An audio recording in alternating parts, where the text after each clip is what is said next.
וידבר השם אל משה לאמור, צו את בני ישראל ואמרת להם את קורבני לחמי לאישה יריח לכוחי תשמרו להקריב לי ממועדו. Peraí. Esse aqui é o Roberto Cosme, do Ceará, Fortaleza. Roberto, me diz uma coisa. Você aprendeu com quantos anos a ler hebraico? Com 7. Com 7 anos, mas aqui em São Paulo, né? Não, Fortaleza. Em Fortaleza? Mas como é que você aprendeu a ler hebraico em Fortaleza? Tem escola judaica lá em Fortaleza? Não. Não tem escola judaica? Como é que você aprendeu a ler hebraico em Fortaleza com 7 anos de idade? Meu tio ensinou. Seu tio? O irmão do meu pai, mais velho.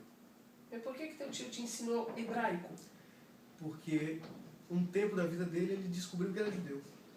Descobriu que era judeu. Descendente de judeu.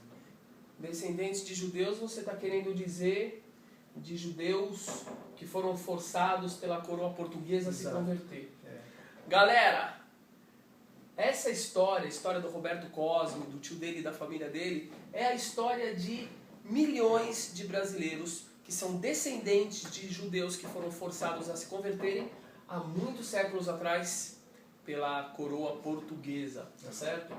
Agora me diz uma coisa, Roberto, como é que o seu tio, como é que ele chegou a essa conclusão? Por exemplo, tem costumes de descendentes de judeus na sua família? Isso. Conta alguns pra gente. Por exemplo, ficar pronto, ter uma roupa especial numa sexta-feira à tarde.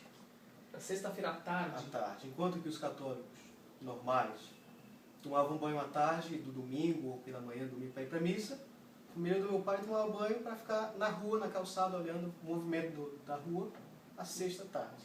Na sexta-feira à tarde. Isso era uma coisa que só a tua família... A família do meu pai fazia isso. Interessante. Você fazia isso de pequeno? Sim, mas não assim como esse costume que eles tinham. Quer dizer, eles já tinham costume e isso foi se diluindo, né? Aí também colocavam roupas diferentes. Roupa especial, roupinha bonitinha, né? Melhor roupinha, né? Sabe que isso é muito impressionante, porque se fosse na época da Inquisição, há, sei lá, 100 e poucos anos atrás, eles estavam fritos, né? Não. Porque esse era um dos motivos que levavam os judeus a serem condenados à Inquisição, né? Morte. Era uma denúncia. Que mais? Outros costumes? Uma coisa que eu acho muito interessante na família do meu pai mesmo, a família paterna do meu pai, é que o pai dele, para casar, ele teve que ir no exército buscar documentos. No exército? No exército. Porque onde que tinha normalmente documento? Porque as pessoas no Nordeste geralmente tinham um chamado batistério. Não existia cartórios. As pessoas nasciam, iam para a igreja e lá eram registradas. E o teu avô? O meu avô não tinha, a família do meu avô não tinha batistério. Então era impressionante, porque uma família no Nordeste, onde todo mundo é católico, eles não iam para a igreja. O nascimento é um momento que nascimento, casamento, morte é conectado com a igreja, a religião. Eles não existiam. Até hoje essa família do meu pai, ela é meio que isolada dentro da cidade que tradicionalmente existem há, sei lá, quanto tempo. Mas qual que era a relação assim dessa família com o catolicismo? Era normal? Meu avô não ia à igreja.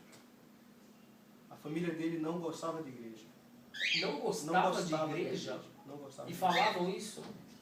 Não sei se eles falavam, mas... Não, falavam isso internamente. Internamente. É tanto que as outras famílias da cidade não gostavam tanto.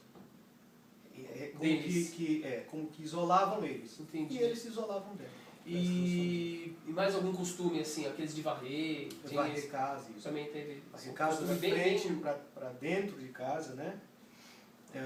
Isso é um costume dos descendentes de judeus, porque diz que é uma referência a Mezuzá, né? Que seria uma falta de respeito levar a sujeira em direção às portas, que é onde, de acordo com a nossa tradição, deve ficar um pergaminho que contém um trecho bíblico. E me diz uma coisa, Roberto, você já esteve em Israel, não é? Sim. Conta um pouquinho 2011, aí. O que você fez em Israel? Eu fui para um yeshivá. Para uma yeshivá? Yeshivá chamada Mahomei. Famosa, Mahomei. Um grande amigo meu, Kleiber, falou com o rabino Spangenthal e ele muito simpaticamente me recebeu e eu passei, acho que 2 meses lá. Aprendendo, estudando. Agora, você me contou uma coisa interessante, eu queria que você comentasse isso com o pessoal.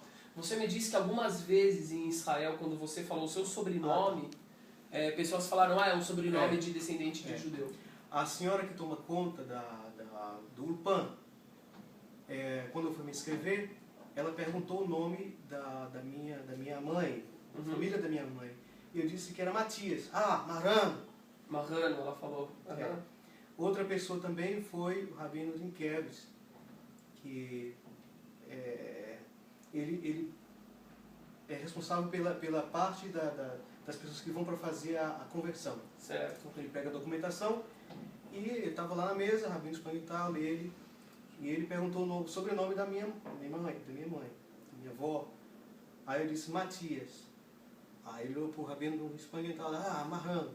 Que engraçado, né? Achei Agora, sabe o que é engraçado? O sobrenome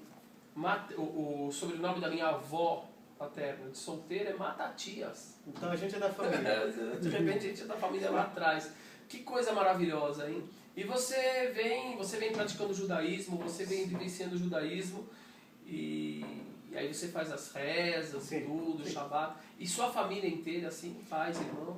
A parte da minha família. Pelo menos meu pai, minha mãe, meu irmão, eu, a gente... Vivem essa realidade. Isso. E tem outras pessoas lá em Fortaleza também que... Isso, tem outras pessoas. Então, ó, um abraço para Fortaleza, né? Ó, vou encerrando por aqui e agradecendo a você essa entrevista, mandando uma saudação a todas as pessoas que estão resgatando a sua história, a história da raiz judaica do Brasil, de uma das raízes importantes do Brasil, que é uma história, na verdade, de todos os brasileiros, né? Ela deve ser resgatada.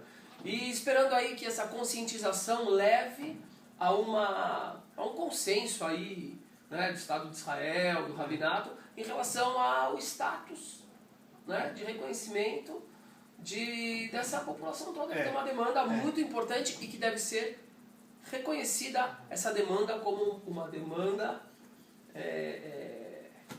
eu vou repetir a mesma palavra de novo, importante de ser avaliada e conhecida, não só pelas autoridades, mas por todos, pelo Brasil em geral, pela comunidade judaica. Faz parte da história de Israel. História de Israel, história do Brasil e também, por que não, da história do mundo, né? Roberto, obrigado. Eu te agradeço. Valeu aí, galera. Obrigado.